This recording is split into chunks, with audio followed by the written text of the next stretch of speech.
After more than 20 years in prison, Adnan Syed is waking up at home this morning. He was serving a life sentence for the murder of his ex-girlfriend Hae-Min Lee until a judge agreed with the Baltimore City State's attorney to vacate his conviction. WMAR2 News' Abby Isaacs joins us live outside the courthouse in downtown Baltimore. And Abby, you can see the relief on Syed's face as he was leaving the courthouse yesterday, but still much more to come for him in this case.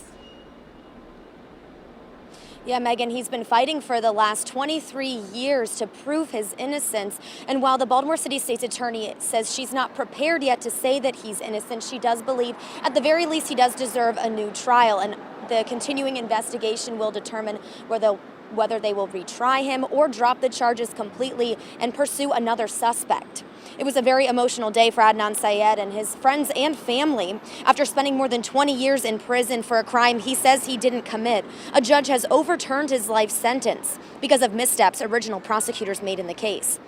Back in 1999, he was convicted of murdering his high school ex-girlfriend, Hae-Min Lee, whose body was discovered in Lincoln Park in Baltimore. The case gained national attention when it was featured on the podcast Serial, which questioned some of the evidence used to convict Syed.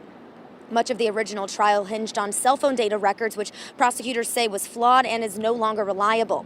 Prosecutors also say they've uncovered a Brady violation by the original prosecutors, who didn't disclose information to the defense attorneys about two other suspects who both had a history of violence against women. One of them had a motive and previously threatened the victim. In fact, the state says Lee's car was actually found behind the home of one of those suspects' family members. So yesterday, a judge granted the motion to vacate his sentence because of the integrity of the conviction based on the interest of fairness and justice, something both Syed and the victim's family want to see.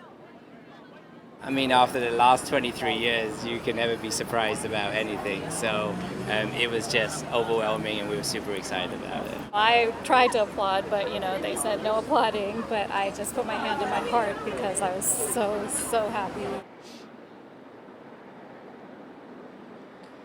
State's Attorney Marilyn Mosby reiterated after the motion to vacate was granted that she's not yet prepared to call him innocent, but new evidence and new suspects could change the course of the investigation away from Syed. Now, there is still that ongoing investigation into the two other suspects who have not been named publicly, and it's not clear when or if Syed will be back in court. We're live at Baltimore City Circuit Court. Abby Isaacs, WMAR2 News.